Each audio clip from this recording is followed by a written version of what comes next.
Olá, seja bem-vindo a mais uma entrevista aqui do Tempo e Dinheiro. Hoje vamos falar sobre o tempo.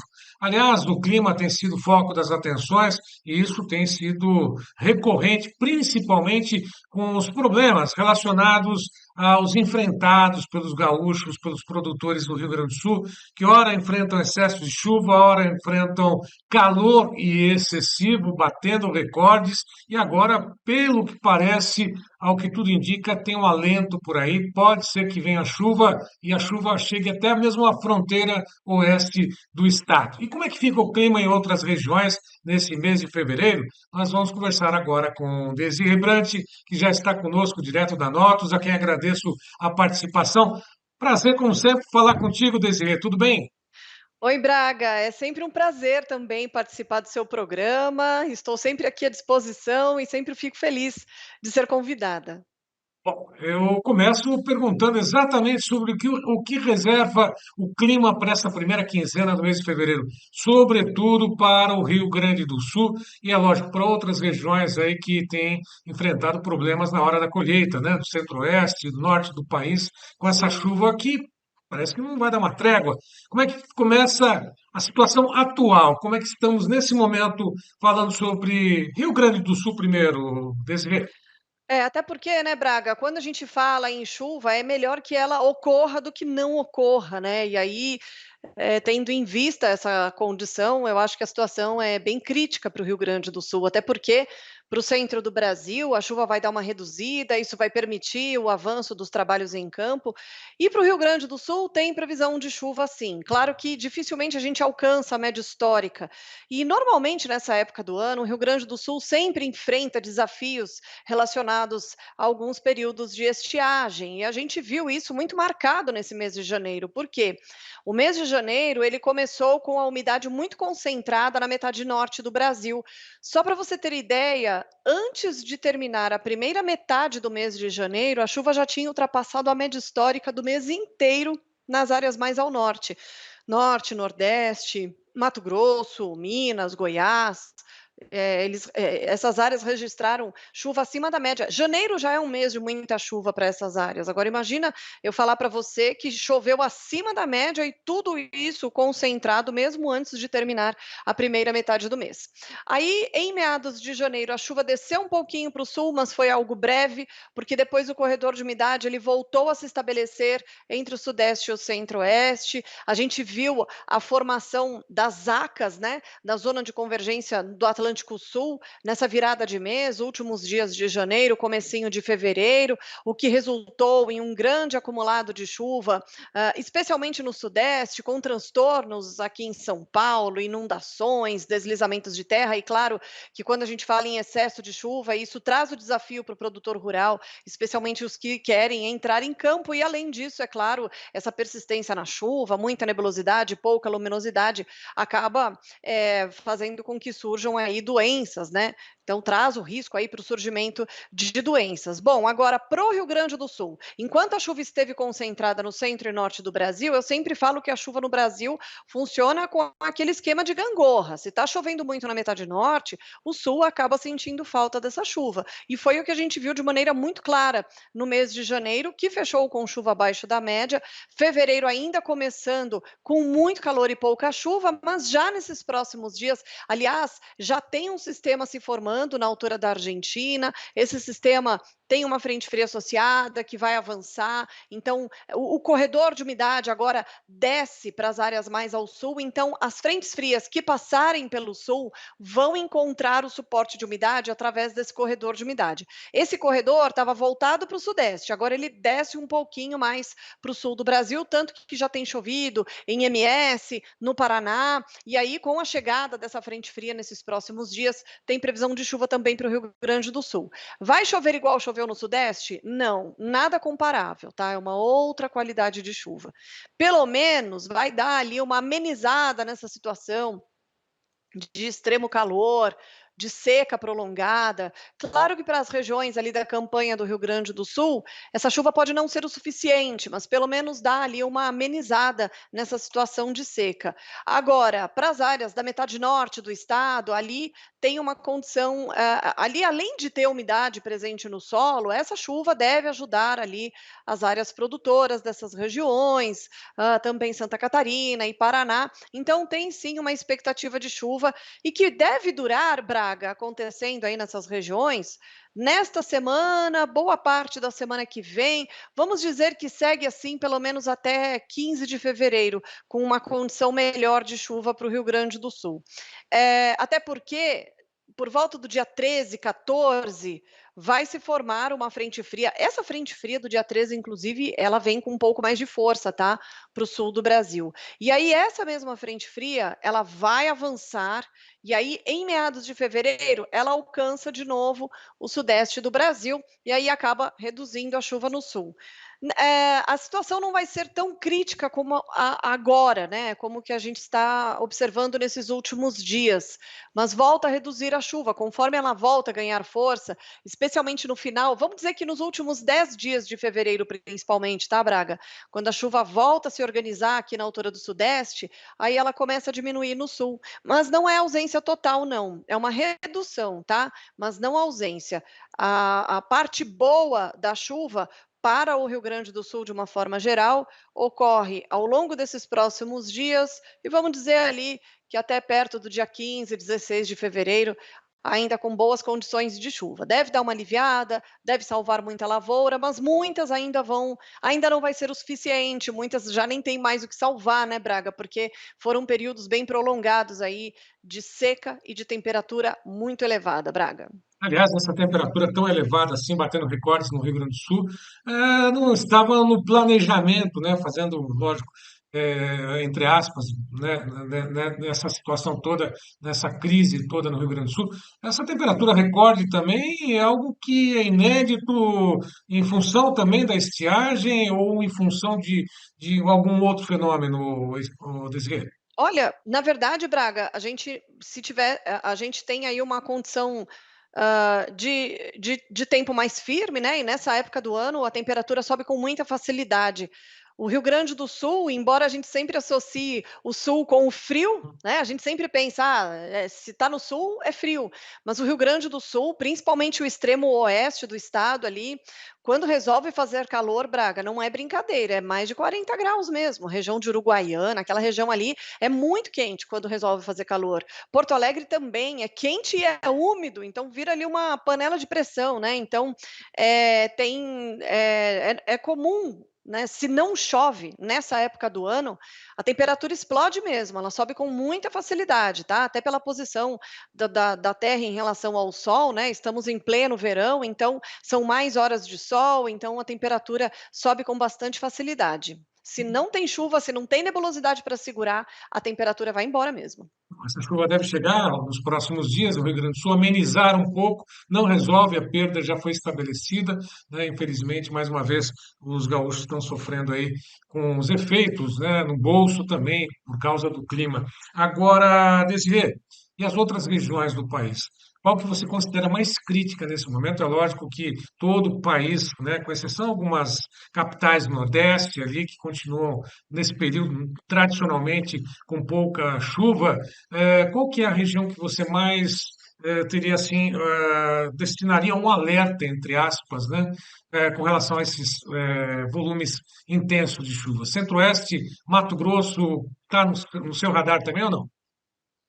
O Mato Grosso, de uma forma geral, para o Sudeste e para o Centro-Oeste e para o Mato Piba também, vai acontecer essa redução na chuva, né? Conforme a chuva vai voltando para o sul, a gente deixa de ter o suporte de umidade para provocar uma chuva tão volumosa. Então, se quebra essa condição agora de chuva muito persistente, muito volumosa. E isso, por um lado, é bom, porque abre aí uma janela favorável à retomada dos trabalhos em campo. Isso serve para Goiás, para Mato Grosso, só que para Mato Grosso, o produtor deve ficar um pouco mais atento, sobretudo no oeste, norte do estado, por quê? Porque ali não tem como parar completamente de chover. Vai reduzir a chuva, todo dia tem previsão de chuva, mas o produtor deve ficar mais atento nos períodos em que a chuva ela vai ser mais rápida e mais pontual. E aí a dica que eu dou é olhar para a temperatura, a quantidade de chuva, é claro, e a temperatura, porque se a temperatura sobe em um dia que a previsão está mostrando ali alguma quantidade de chuva, é sinal que o período de tempo firme vai ser maior, favorecendo as atividades em campo, tá? Então essa é a dica que eu dou ali para o produtor rural, que eu sei que todo mundo tem ali na maioria das vezes tem ali um aplicativo, olha pela internet se vai chover, se não vai, e quando que eu posso entrar em campo, né, para realizar os trabalhos. Então, a dica que eu dou para quem for ficar de olho agora na previsão, especialmente ali para o estado de Mato Grosso, região oeste do estado, não tem previsão de parar completamente de chover, mas em alguns dias vai ser uma chuva mais rápida, mais pontual, e isso vai permitir o trabalho em campo. E como que a gente observa isso? A quantidade de chuva reduzindo, não se ausentando completamente, e a temperatura subindo. Essa combinação indica que o período de tempo firme vai ser um pouco maior, tá? Agora, Goiás, Minas, interior de São Paulo, essas regiões. Em alguns dias a gente pode ter até ausência de chuva, temperatura muito elevada, o que ainda não é uma preocupação, porque choveu bem nesses últimos dias e vai voltar a chover.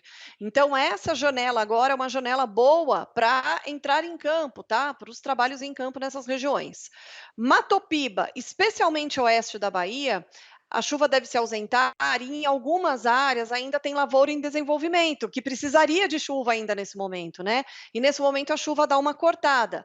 Calma, eu sei que vai assustar, eu sei que vai ter o pessoal ali do oeste da Bahia perguntando cadê a chuva e agora a gente precisa de chuva, não vai chover mais. Calma, porque ela vai voltar, vai dar uma trégua agora, nessa semana, até perto ali do dia 15, mas depois retorna a condição de chuva para boa parte do Mato Piba e deve seguir aí em condições normais e favoráveis aí para as lavouras do Nordeste do Brasil, Braga. Você falou do Mato Piba, uma parte da Bahia, mas também tem a Cealba, né? Aquela região de Sergipe, né? Alagoas, a boa parte da Bahia. Ali já fica uma configuração um pouco mais seca, o tempo fica Ali mais é firme, seco. bem mais seco durante esse período, É, né? tem um sistema, tem um nome bonito, ele chama Vórtice Ciclônico de Altos Níveis. Ele estava um pouquinho distante ali da costa do Nordeste e agora ele entrou para cima do Nordeste.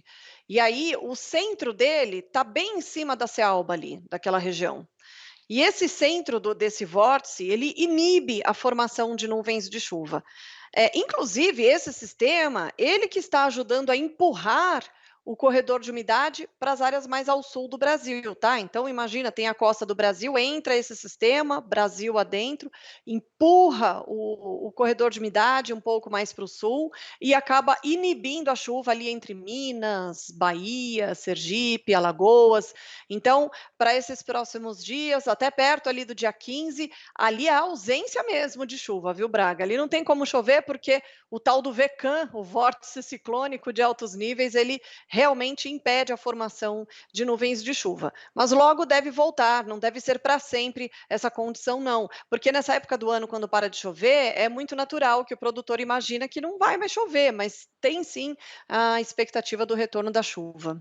Falando sobre o Cone Sul, eu vou aproveitar a tua participação, né? Porque não é sempre que você tem disponibilidade de conversar conosco, você está sempre correndo de um lado para o outro, atendendo seus clientes aí na Notus. Nós falamos do Brasil, boa parte do país, nessa gangorra climática, chove um lado, do outro a ausência. Como é que ficam os produtores aqui ao lado do Paraguai e também da Argentina? Como é que fica a configuração, primeiro, do Ah, Paraguai e da bem Argentina? lembrado.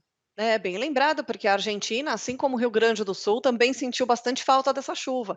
E agora essa umidade, ela deve descer e contemplar as áreas produtoras ali do nordeste da Argentina, são áreas bem importantes e que vão receber chuva. Só que naquela região, vai dar uma amenizada, mas também não vai ser ali bem no nordeste ali da Argentina, pegando ali Argentina, Paraguai, interior da região sul do Brasil, naquela região ali, volta a chover, só que Braga não vai ser o suficiente, tá? Então pode dar uma amenizada, uma estancada, vamos dizer assim, nessa situação de seca, de muito calor também que está acontecendo naquela região. Na região leste ali do Paraguai também, ali chega um pouco mais de umidade se a gente comparar com a Argentina, para o Paraguai um pouquinho melhora a situação, tá. Só a região do Pampa úmido ali da Argentina que qualquer chuva que vier ajuda, porque ali é uma outra condição de solo, é uma outra situação. Ali tudo bem, a chuva não vem tão forte, mas vai ser o suficiente. Agora, bem no nordeste ali da Argentina, mesmo chegando essa chuva agora nos próximos dias, ainda fica distante de alcançar a média histórica e apenas vai estancar o problema, mas não acabar com ele, tá, Braga? Agora, Desirê, né, tem aquela música, inclusive, do Jobim, né? As águas de março, né, que encerram o verão. Será que esse mês de março também promete muita chuva nas principais regiões que tradicionalmente tem esse período chuvoso? O mês de março promete muita chuva ainda não? O mês de março, ele vai ser um mês, com características comuns para a época do ano, tá. Ainda tem previsão de chuva, inclusive tem previsão de chuva acima da média entre o sudeste, o centro-oeste e o Mato Piba. Então, qual que é a grande preocupação inclusive, né, nesse momento? Especialmente Mato Grosso, teve ali, a gente tem um leve atraso, né, da colheita, o que pode refletir na instalação da safra do milho, e aí começa a ter aquela preocupação, porque essas lavouras vão depender aí de um prolongamento maior da chuva, né.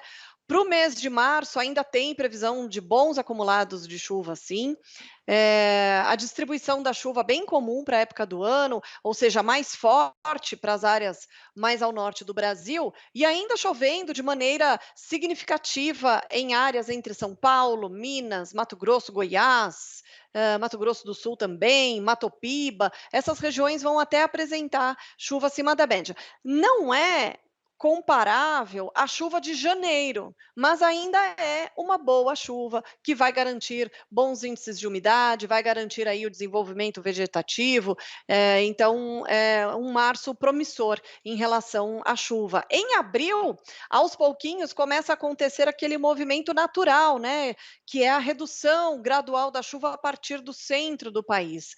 E aí, maio, classicamente, a gente já começa a ver a consolidação ali daquela área, né, de tempo mais seco, a gente começa a entrar no período seco.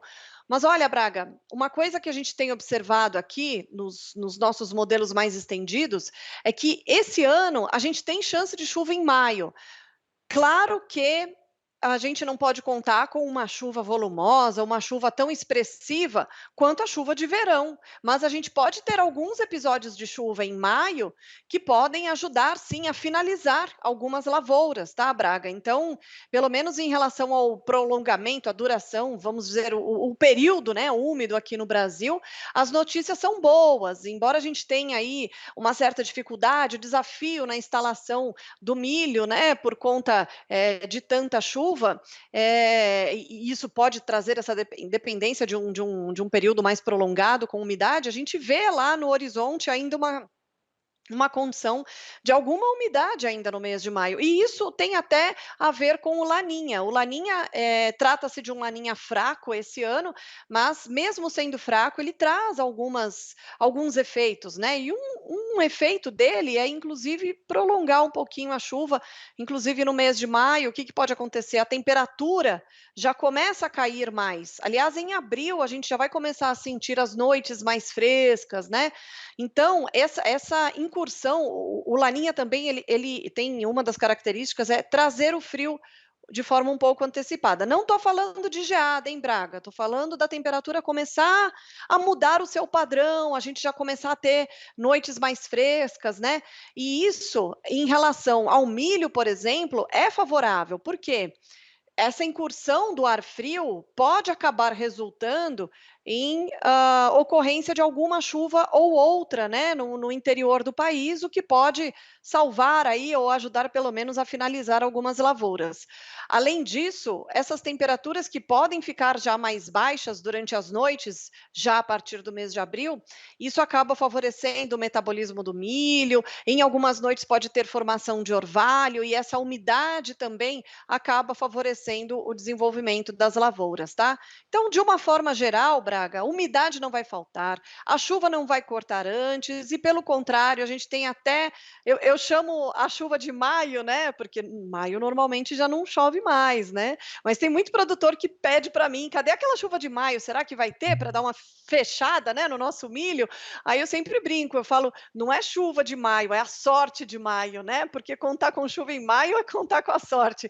Esse ano pode ser que maio nos traga aí algum presentinho, né, em relação à umidade para o fechamento aí do milho. Tá certo. Bom, num laninha fraco, em processo de enfraquecimento, tudo isso está já sendo colocado na conta, né, do clima nesse ano 2025. Desirê, para poder finalizar, eu vi que você mandou uma revista Notos, né, com várias culturas, né, e tratando de cada cultura a previsão específica do tempo para elas. Vocês estão fazendo esse lançamento? Já está disponível? Ou só os clientes especiais receberam essa publicação? Conta um pouquinho para a gente. Braga, isso na verdade foi uma ideia, porque nós resolvemos fazer um aglomerado, né, de informações, porque muitas vezes o produtor ele quer a informação direcionada para ele, a previsão é a mesma, mas ela precisa ser direcionada para cada tipo de cultura. Além disso, a gente fica de olho também na Argentina, nos Estados Unidos, então a gente resolveu montar ali um material com diversas informações de diversas culturas aqui do nosso país, também com alguns insights para a Argentina, para os Estados Unidos, que já já começa a safra por lá, então como que vai começar a safra, qual o tipo de dificuldade que pode acontecer por lá. E aí a gente resolveu entregar isso para os nossos clientes, para os nossos amigos e parceiros, como você, por exemplo, Braga, até para vocês experimentarem, tá? É como se fosse uma degustação, e aí vem novidades por aí, né? Porque depois disso, como a aceitação foi bem bacana, muita gente elogiando e pedindo aí para as próximas edições, a gente resolveu aí que vai ter uma periodicidade, sim, e claro que sempre eu vou entregar esse material para você e para todos que nos assistem também, Braga. Obrigado, Desirê. Sem dúvida, algo que vem a complementar e bem específico, né, por culturas, por regiões, isso realmente estava faltando. Meu agradecimento. Em breve, né, logo que for possível, você pode voltar, retornar conosco, falar um pouquinho sobre o clima nos Estados Unidos, né, que é uma outra etapa. Agora, inverno lá, nada se faz, né, só fazer o planejamento, sem dúvida nenhuma, com relação a essa questão climática nos Estados Unidos, que vai interferir na economia do agro como um todo. Isso é fato, né, não há discussão. Numa outra ocasião, a gente volta a falar sobre esse tema Estados Unidos. E te agradeço, Desirê, mais uma vez, né, conosco aqui, depois de férias merecidas com a família, de volta trazendo essas informações aqui para quem nos acompanha. Obrigado, viu, Desirê? Eu quem agradeço, Braga, estou sempre à disposição e sempre fico muito feliz de bater esse papo aqui com você e com todos que nos assistem. Um abraço para vocês. Obrigado, até uma próxima, Desirê. Até Até lá. a próxima. Tchau, tchau. Bom, e a todos que estiveram conosco, mais uma vez eu lembro, vá lá, curta, comente, compartilhe nas nossas mídias sociais, faça parte também do Clube de Assinantes do Tempo e Dinheiro. Como sempre, João Batista Olive fazendo, reforçando o convite para que você faça parte desse seleto clube de produtores mais bem informados desse nosso Brasil. A todos que estiveram conosco, meu muito obrigado e até uma próxima.